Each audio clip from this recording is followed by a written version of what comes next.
ইখওয়াতুন ফাসলিহু বাইনা আখওয়াইকুম ওয়াত্তাকুল্লাহ লাআল্লাকুম তুরহামুন। এই কথাটা আল্লাহ কোরআনের ভিতরেও বলেছেন। কি বলেছেন? ইন্নামাল মুমিনুনা ইখওয়াতুন, মুমিন হবে ভাই ভাই।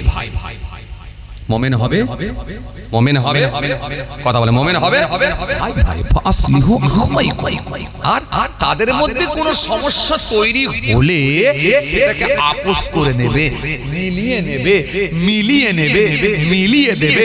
ভাই রে, যা হয়েছে হয়েছে, ছাড় না ভাই, ভুল তো হতেই পারে, আমরা তো মানুষ, ভুল হয়েছে, আরে ছাড় না, দুদিনের দুনিয়া কে কদিন বাঁচবে, এত সুন্দর করে মিউচুয়াল করে দেবে, মিলিয়ে দেবে। আল্লাহ বলছেন এটা মুমিনের আলামত, তোমরা পেয়ে যাবে।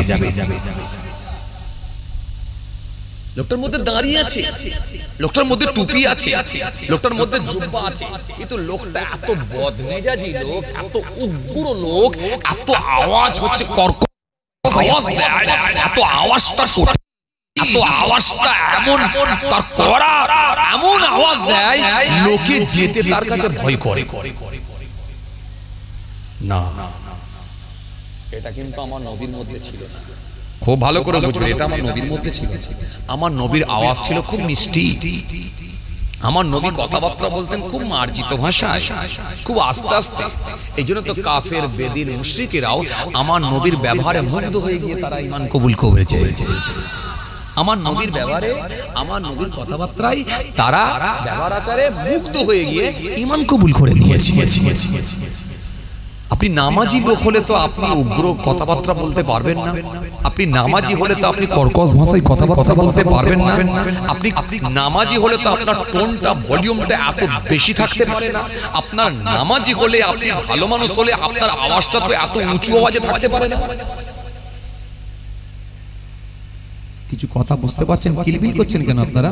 আমার দিকে তাকান না, কিলবিল করছেন কেন? কি খেতে চাইছে না ভাগ করতে চাইছে? করতে চাইছে লাল জামা, কি করতে চাইছে? কি করতে চাইছে? ভাগ করতে চাইছে না খেতে চাইছে? কি কাউকে কিছু বন্টন করতে চাইছে নাকি? কি দিচ্ছে? আতর, আতর দিচ্ছে।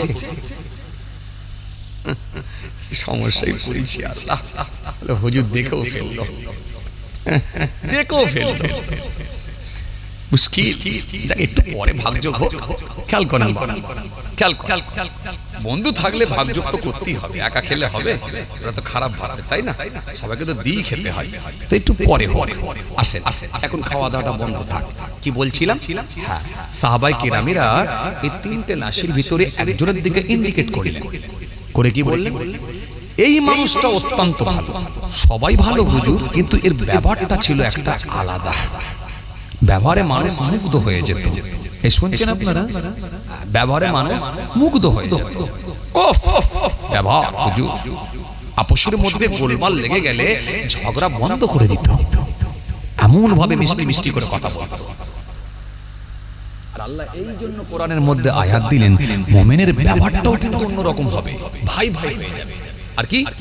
ফাসলিহু বাইনা আখওয়াইকুম, আর তাদের মধ্যে সমস্যা তৈরি হলে আপোষ করে নেবে।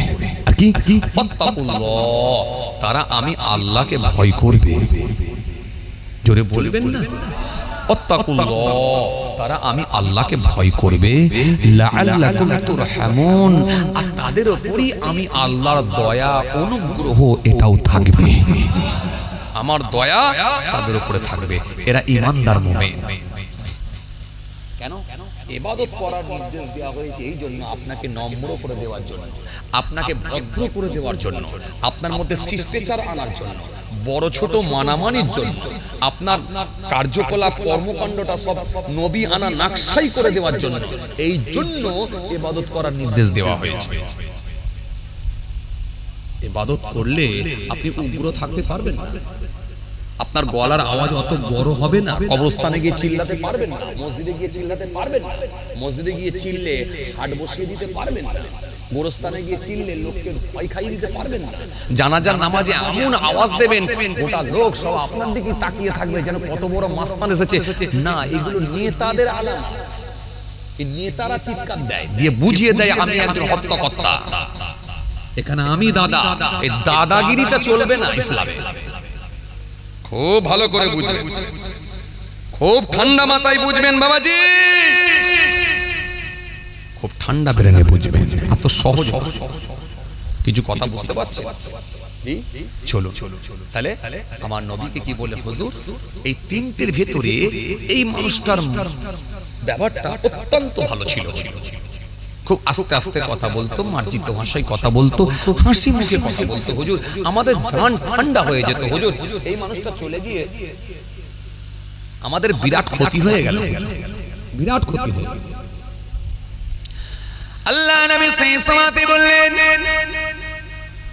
হে আমার সাহাবীরা গো, শরীরকে না তোমরা ইমানদারের দল, যাকে ভালো লোক বলে সাক্ষ্য দেবে, আমার আল্লাহ তোমাদের সাক্ষ্যটা কবুল করে নিয়ে ওই ব্যক্তিটাকে আল্লাহর জান্নাতি করে দেবে। কেন আমার আল্লাহ পাক ইমানদারের সাক্ষ্য কবুল করে, ইমানদারের সার্টিফিকেটকে আমার আল্লাহ কবুল করে। ইমানদার যাকে বলবে আমার আল্লাহর কাছে সেই মানুষটা ভালো লোক হয়ে যাবে। একটা গাঁজাখোর যদি মরে যায় আর বিড়িখোর এসে যদি বলে লোকটা খুব ভালো লোক ছিল গো, কথা মনে বুঝতে পারে। একটা গাঁজাখোর মরে গেছে, গাঁজাখোর, আর বিড়িখোর এসে বলছে মানুষটা খুব ভালো লোক ছিল গো। একটা মাতাল এসে বলছে লোকটা খুব ভালো লোক ছিল গো, আসলে কি সার্টিফিকেট কবুল হবে? কথা বুঝে না কি মানে উত্তর দিচ্ছেন না কেন? এই সার্টিফিকেট কবুল হবে না, এর সার্টিফিকেটের কোনো দাম নেই, এর স্বাক্ষর কোনো দাম নেই। কেন?